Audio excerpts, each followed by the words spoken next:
Welcome back, Eagles, to Sup Signal, Episode 4. As always, I'm your host, Cole Hanners. And I'm Cade.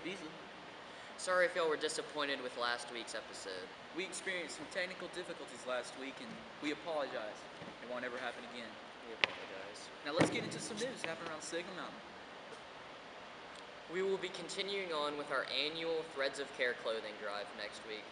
We strongly suggest y'all bring in your gently used clothing for donations. Thank you very much. COVID cases are rising in Hamilton County, and sooner or later it looks like we're going into Phase 2.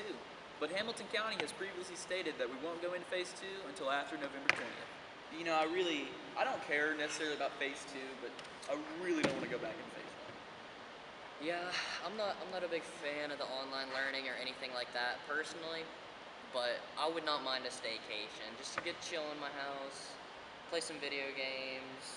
I would like that for maybe the first week, and then afterwards I need to be doing something. something. 2.5 weeks max. Okay. Is what I take. I mean, I'll go with that. Yeah. Now let's bring it on down to an interview with Sam Poss on Camilla Mincy. Thank you, Sam. It's Sam. I'm here with star soccer player Camilla Mincy and senior. So, how was the soccer season this year, Camilla? I would say it was a good season. Obviously, we won state, and we had a pretty good record in regular season. So yeah. Oh yeah, that sounds pretty good. Was it fun overall? Are you gonna miss it? I am gonna miss it. I'm gonna miss Northcutt a lot. He makes me smile. He brings a lot of energy to the games. Yes, I've witnessed it. Yeah. And I was close friends with a lot of the juniors and some of the sophomores. Yeah. Very unfortunate, but it was fun while it lasted, right? Yeah. So next year, you're a senior this year. Next year, what are you gonna do? Where are you gonna go? I'm not exactly sure yet, but if I get into the honors college at Clemson, that's probably where I'm gonna go. Oh, very exciting. Very exciting. Sounds fun. All right. In the spring, you run for track, right? I tried to last year, but our season got canceled. Hopefully this year we'll be able to run. So how do you think the season's gonna go if you have it this year? I think we'll do well. Obviously, cross country won state this year, so long distance we should be pretty good. And sprinting are okay, and our field events are pretty good. So I think we have a good shot. A lot to look forward to, sounds like. Yeah. All right. Thank you, and we're out. Thank you, Sam, for that wonderful interview with student-athlete Camilla Mincy. Now let's take you down to a new edition of the Signal Eaters with our very own John Shelley. Thank you, Cole and Cade. So we have the steak and cheese from Subway, and we're going to end the debate if Subway is better than 517. So let's just dive right in.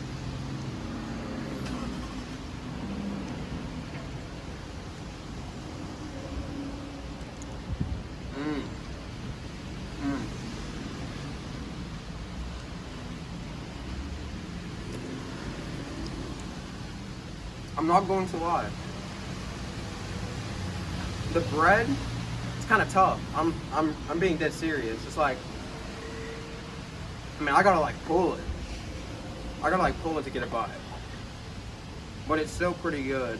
Not as good as 517, but it's still certified gas. Thank you, John. Today for Sup Signal, we were supposed to have a live audience, but on the way here, they suffered a car accident. No one is seriously injured, but we're all very upset about it. It's horrible, Cade. They're fine. They're fine. That's what I like to hear. Now let's get into some sports. Cole? First off, a very special congratulations to the Dynasty runners themselves.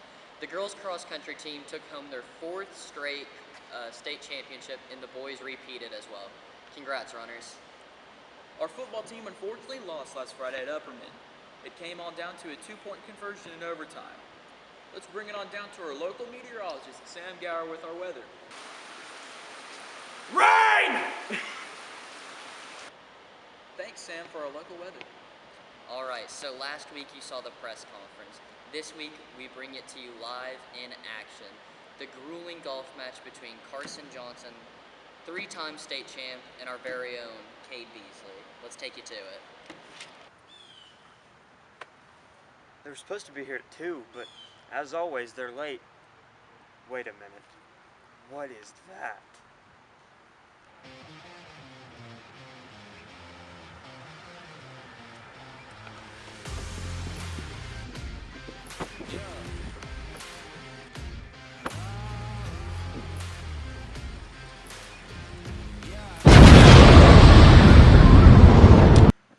Alright, so here we go, folks.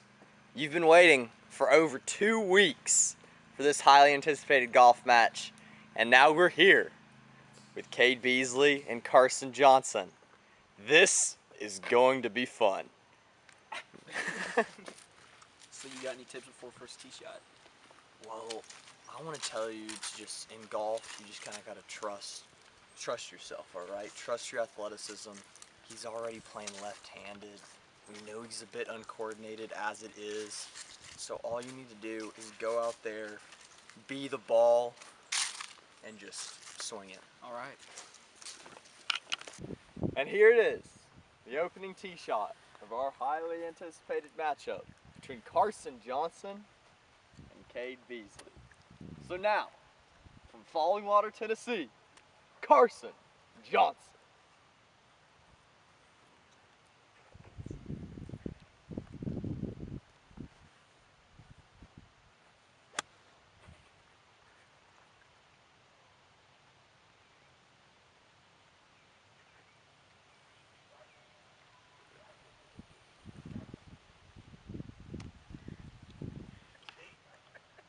And now, from Rome, Georgia, Cade Beasley.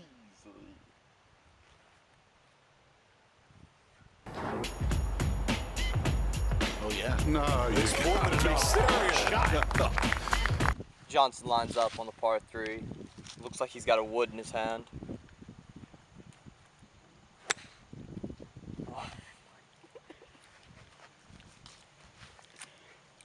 All right. How we looking, coach? You know, I think we're looking pretty good so far, Carson. Hit it left, no surprise there. And you hit just a fantastic tee shot. And we got about 30 feet left. Here's Carson Johnson with his second shot after his first one went way left. Pitches it up. It's gonna be short, folks. After his delicate approach shot on the green, here goes Cade Beasley for 2.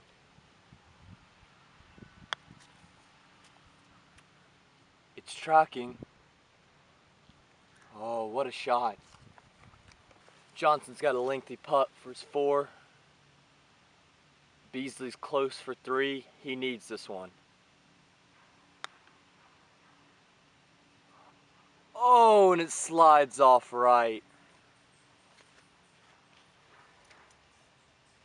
And Johnson finishes up for 5. Johnson with his miscues has set the stage for Beasley. Beasley has 2 putts for the win of this golf match. He sets up, strokes it, and it's in! Beasley makes a 3 and is the winner of this golf match. So, Johnson, you know, you lost by 2 strokes. Pretty convincing loss, especially with shortening the playoff to 1 hole. Yeah. So, what went wrong out there today? You know, started off with some adversity early on. I expected coming into the day that my left-handed clubs would, fit me, or at least be long enough. And when I showed up, I had heard that, one, the playoff was getting cut short, which, personally, don't really agree with that one, but, can't go against the rules officials. And, just the fact that I had to use kids' clubs, it's like, puts me in a weird posture, not athletic like the coaches always say. But yeah, I mean, Cade did his job. He came out here, he got a 3, and, beat me fair and square. All right. So here we are with victorious Cade Beasley, who just knocked off a 3-time state champion in Carson Johnson. Now, we already heard from Johnson, but Cade, what was the winning formula today like? Like, what was going through your head? I walked on that on that course just with passion to win. I had to beat Carson. I had to bring him down from his podium, and I just had to knock him off. I mean that's all I can say. Yeah, it was your first time out here on the links, and you looked pretty solid all throughout. I know. I want to thank my coach. He's amazing, Benjamin Burns. He helped me do as much as I possibly can. I want to thank all of those putt-putt courses down in Florida that helped me prepare for this as well, because I shot 2 putts within 30 feet, right? Yeah. I mean that's crazy. I'm a first-time golfer, and I did that. So. Well, that's amazing, man. We're happy. All right. Yes, sir. Thank y'all. I told you I'd beat Carson. There you have it, folks. A miracle on the mountain. All right, it's that time of our show again where it's the debate of the week. This week's debate: what should replace the McDonald's on Signal Mountain? Cool. All right, As always. I'll get the ball rolling. So, Cade, to win this debate, I need only 3 words. It's bow time. Bojangles is so good. The Bowberry biscuit, fire. Cajun filet biscuit, fire. It's breakfast all the time, something we don't have at all on the mountain now that McDonald's is closed. Perfect replacement. Can't go wrong with fried chicken and sweet tea. Now, don't get me wrong. I like some Cajun filet biscuits, but nothing compares to the fast food quality of Taco Bell. That's right. We should bring back the Taco Bell. Imagine you're out late at night, nothing's open, and all you have is $2 in your wallet. You can drive by Taco Bell and get a full four-course meal for just $2. That place is probably the cheapest fast food restaurant ever, and it tastes absolutely amazing. See, I agree with basically everything you just said, except for one thing. You're not taking into consideration the stomach issues that Taco Bell causes. And I know the audience agrees with me. Well, we're going to let y'all decide. Go to Instagram right now and check out the polls and vote. Who do you think won this week? All right, well, I guess that wraps it all up for this week. As always, I'm your host, Cole Hanners. And I'm Cade Beasley. Stay classy, Signal. Cause it's Sup Signal with Cole and Cade today. They'll tell you the news and make a joke or two. Cause it's Sup Signal with Cole and Cade today. They'll see you next week with something to say.